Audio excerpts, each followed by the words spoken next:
आज एक्शन दिखेगा, कहां पर धमाका होगा, ये बताने के लिए हमारे सहयोगी शरद दुबे जुड़ गए हैं। शरद बताइए कौन से हैं आज के नौ के नवरत्न?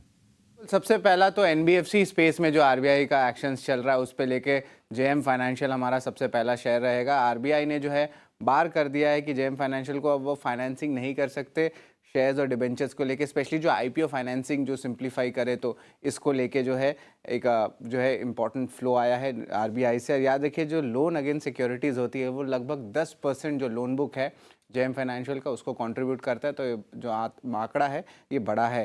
संवर्धना मदरसन यहाँ पे हमारे खबर पे मुहर भी लगी है। यहाँ पे उनके जो जापानीज़ प्रमोटर हैं सुमिटो वायरिंग यहाँ पे लगभग 4.4% स्टेक की बिकवाली कर सकते हैं आज ब्लॉक डील के जरिए। 3,700 करोड़ का टोटल वैल्यू रहेगा और जो प्राइस है डील का लगभग 2% डिस्काउंट का है।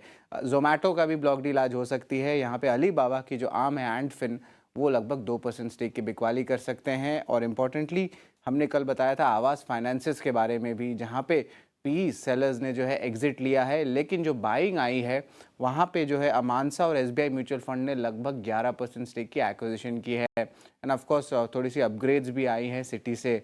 अब बात करते हैं हैवेल्स की। तो हैवेल्स में जो है अब वो किचन सेगमेंट में जा रहे हैं, अप्लायंसेस सेगमेंट में, जैसे कि कुक टॉप हुआ, चिमनी हुआ, इन सेगमेंट्स में जो कंपनी जा रही है। और कंपनी ने भी कहा है कि अगले 3 साल में ये टॉप 3 प्लेयर बनेंगे। ऑफ कोर्स एक small cap company inflame appliances जिनके साथ इनका टाई अप भी है चिमनीज़ के साथ, और स्टोवक्राफ्ट और कैरेसिल जैसे स्टॉक्स में भी थोड़ी सी जो है सेलिंग प्रेशर आ सकती है। अब बात करेंगे रियल एस्टेट में, डीएलएफ फोकस रहेगा। यहाँ पे ईटी की रिपोर्ट आ रही है कि भारतीय रियल्टी के साथ उनकी बातचीत चल रही है, जहाँ पे वो अक्वायर कर सकते हैं अंडर कंस्ट्रक्शन कमर्शियल प्रॉपर्टीज़ जो दिल्ली के एरो सिटी एरिया है वहाँ पे। अब इसका जो एनुअल रेंटल इनकम इस एक्विजिशन से आ सकता है वो लगभग 5,000 करोड़ रुपए का है। तो डीएलएफ के लिए एक बड़ी न्यूज़ फ्लो है। अब बात करेंगे प्रूडेंट कॉर्प पे जो फोकस में रहेगा। कल शाम को एम्फी की इंपॉर्टेंट गाइडलाइन आई थी, जहाँ पे उन्होंने कहा है कि डिस्ट्रीब्यूटर्स अब जो ट्रेल कमीशन होती है, अगर आप इन्वेस्ट कर रहे हैं और आप दूसरे डिस्ट्रीब्यूटर के पास जाते हैं तो डिस्ट्रीब्यूटर को जो है ट्रेल कमीशन दूसरे डिस्ट्रीब्यूटर को भी मिलेगी और पहले डिस्ट्रीब्यूटर को नहीं मिलेगी। ऑफ कोर्स इससे क्या होगा, निवेशक जो इन्वेस्टर्स है उनके लिए तो अच्छे न्यूज़ हैं ही, लेकिन जो कंपनी है, जो डिस्ट्रीब्यूटर है प्रूडेंट कॉर्प, उनके लिए जो है एक टाइप से थोड़ी सी कंपटीशन बढ़ जाती है और इन्हें अपनी प्रोडक्ट्स और सर्विसेज में ज़्यादा मेहनत करना पड़ेगा। तो एक टाइप से कह सकते हैं कि एक थोड़ी सी जो है सेंटिमेंटली थोड़ी नेगेटिव न्यूज़ फ्लो ज़रूर है प्रूडेंट कॉर्प के लिए। हमारा बिग बोल्ड ब्रोकरेज अगर बात करें तो सिटी की रिपोर्ट आई है होनासा पे, जो मामा अर्थ का ब्रांड है, हाल ही में लिस्टेड हुआ था, इनिशिएट किया है, लक्ष्य रखा है 550 रुपये प्रति शेयर का।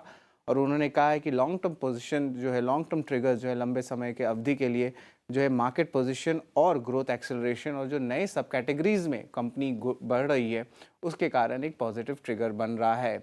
हमारा आखिरी स्टॉक ये भी एक रियल एस्टेट कंपनी है और ये दिल्ली बेस्ड न्यूज़ फ्लो ज़्यादा आ रहा है। और हमने जो है गोदरेज प्रॉपर्टीज़ में खबर देखी है और ये खबर है कि जो सेक्टर 146 का प्रोजेक्ट उनका नोएडा में, जिसको बॉन्जोर प्रोजेक्ट कहते हैं, उनका रेरा अप्रूवल आ सकता है 1 हफ्ते में।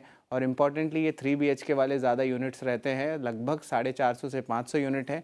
और इसका जो रेवेन्यू पोटेंशियल है वो लगभग आप कह सकते हैं 12 से लेकर 1300 करोड़ तक हो सकता है। और हाल ही में उन्होंने जो है नोएडा का भी एक लैंड एक्वायर किया है जिसका रेवेन्यू पोटेंशियल 3,000 करोड़ हो सकता है। तो नोएडा से गोदरेज प्रॉपर्टीज़ का लगभग 4,000 से 4,500 करोड़ का रेवेन्यू पोटेंशियल जो है हमें अभी दिख रहा है। बहुत बहुत शुक्रिया, थैंक यू वेरी मच शरद। ये जो आपने लास्ट वाली खबर बताई ना बॉन्जूर, कल ही इसके मैंने बोर्ड लगे हुए देखे नोएडा की, अगर आप सड़कों पे जाएंगे तो आपको थोड़ा आइडिया लग जाएगा। दूसरा, गोदरेज का ना गुड़गांव में ज़्यादा था हिस्सा, नोएडा में प्रपोर्शनेटली इसके 1-2 प्रोजेक्ट ही थे जो पहले भी सुपर हिट हुए हैं। इन्होंने रातों रात तो सारे प्रोजेक्ट बेचे हुए हैं। तो ये प्रोजेक्ट भी इनको जैसे रेरा अप्रूवल आ जाएगा तो ये लग रहा है बहुत अच्छे से बिकेगा। और 146 सेक्टर जो है ना, ये अपने आप में एक यूनिक सेक्टर है नोएडा के हिसाब से। तो मैं यहीं का वासी हूँ तो इसलिए मैं थोड़ी सी चीज़ इसके अंदर वैल्यू एडिशन करके दे रहा हूँ आपको। तो गोदरेज प्रॉपर्टीज़ के लिए ये एक पॉइंट टू बी नोटेड होगा।